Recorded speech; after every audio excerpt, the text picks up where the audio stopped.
we're here. Okay, so that's generally, you know, this is like wrestlers. We'll start here. Gi jiu-jitsu, you know, might be different. Okay. Okay. This shuts down a lot of wrestling stuff. Just remember that. Okay, you're gonna learn that the hard way. But I'm preparing you for MMA. Right.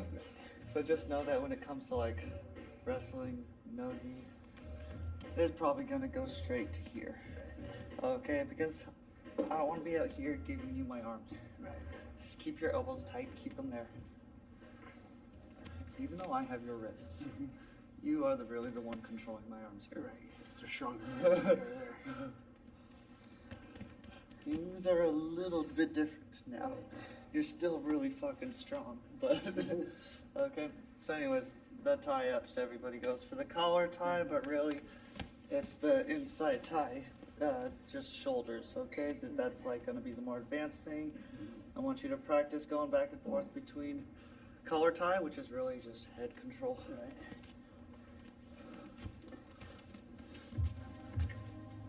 Okay. Work that a little bit, set your time for inside tie. You're just going to continue to swim with it, fight back with inside tie. You're not going for a super tight pummeling. We're going for an inside tie. Okay.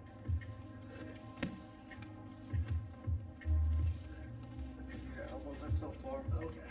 Yeah, pull me in your forehead. Or pull your, you know, more like pulling your forehead in. However you want to look at it. Yeah, you can flip my head around. Do that practice with pulling with like a lat pull.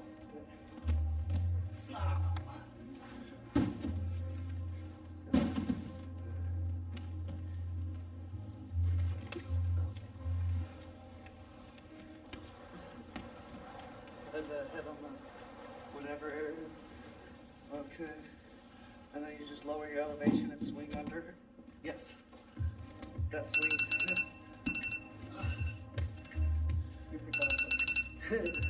That could is the fundamentals of duck under, where once we said swing, you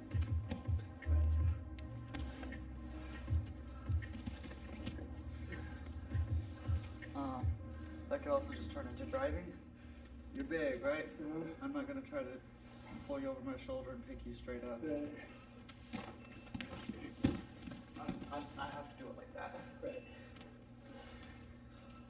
Yeah, I have to get to hop on one foot and get the turn. Which is totally possible, my size to your size, as long as my technique's good, you know. Sure. You know, the legs are long enough, my frame is the same as yours, just you're the giant virtual stances here, okay? And you're not gonna let my forehead, like your forehead, stand straight up. If I can, I'm gonna walk straight in, right? And I'm gonna get like dominant positioning. Right. Your forehead's gonna be what stops me as I walk forward. Bam. Okay, cool. Now we're in this room. So we're talking about getting the underhook. Okay, now that we're doing more realistic drilling with positioning and how the high levels are going to, and we see the reasoning for shoving the head and, okay, this isn't just a hangout spot. This is a, and it was, and I remember after I got like that idea down, one of my go-tos, I'm gonna be a jerk, just bam. And I was like, in wrestling, that was like my go-to, was just a shove as like fucking hard as I could, like a shot putting their head, and attack it like quick.